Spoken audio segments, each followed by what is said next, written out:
Hi basses, this is going to be a how to play it video about the first 10 measures of Sahara crossing. That's your Friday quiz for this week. So I'm going to go over the notes and anything that might be tricky, and then I'll play the whole thing for you guys so that you hear what it sounds like. Now once again, I'm without a bass, so I can't really show you exactly how it's going to be. I'm going to do the best that I can on my cello. Just know that your fingers will be different from mine when I'm playing it for you, but I'll explain the actual fingers you should be using. Now, I can already hear you guys complaining, just like I'm sure the cellos are complaining, that it's a lot of pizzicato and it's a lot of the same thing over and over again. But the whole point of this song is to learn how to play a new note, B flat and E flat. And for you guys, it's a new position and it's a pretty tricky, but especially for the cellos, it's very difficult. They have to learn a whole new hand shape, something called a backwards extension. So I appreciate you guys being patient and just kind of dealing with it until we get to play your melody part, okay? Plus, I think the groove that you guys in the cello set up at the beginning is just extra cool, and it makes the whole song sound the way that it sounds. If it was just the violin and viola part, it would sound super boring. To start with, measure 1 through 10 is all pizzicato, and you notice I have my bow in my hand.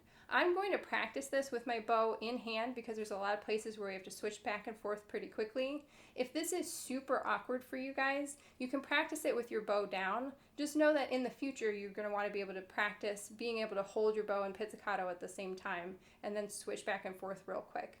Our very first notes are G and D. So we have open G and we have D in third position.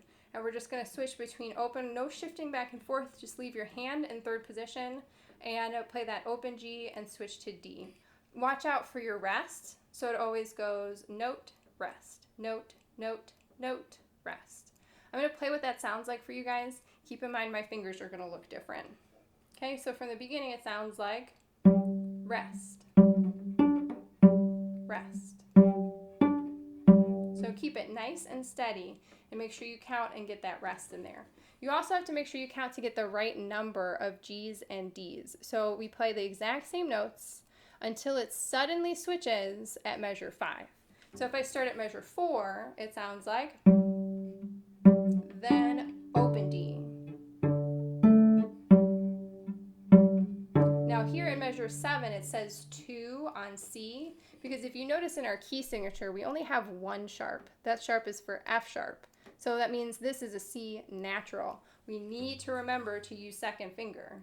On a cello it's 4 fingers, but on a bass, second finger, and it should sound like this. So don't play C sharp, make sure it's C natural. And then we jump back to our open G, and then another C. Okay, and then here's the actual tricky part of this song. We have a B flat in measure 10. So that requires us to play in half position like we learned a couple weeks ago for this B flat. So while I play my open D, you notice that they don't wait until B flat to mark half position. They mark it during the open D.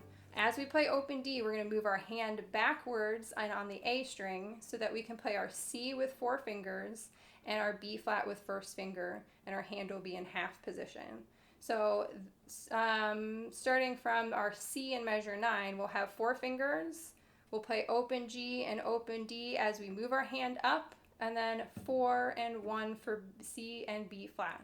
Now again, my fingers are going to look totally different on the cello, but here's what it sounds like from the last 2 notes in measure 9.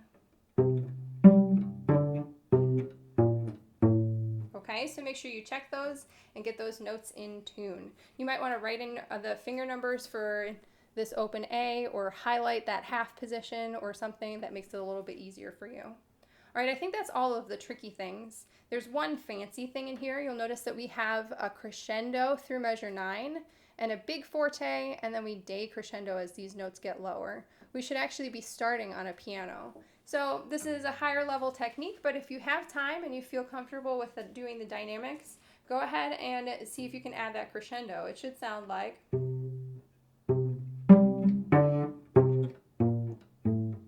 So make sure it gets softer pretty quickly.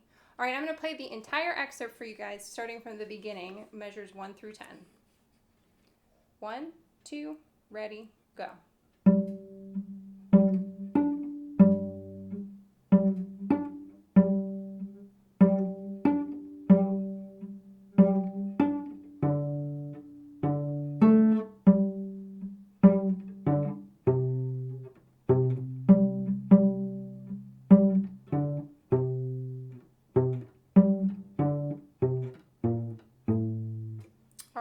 be careful with your rhythm. Make sure you keep it nice and steady, and watch out for that 1 B flat. Have fun practicing this week.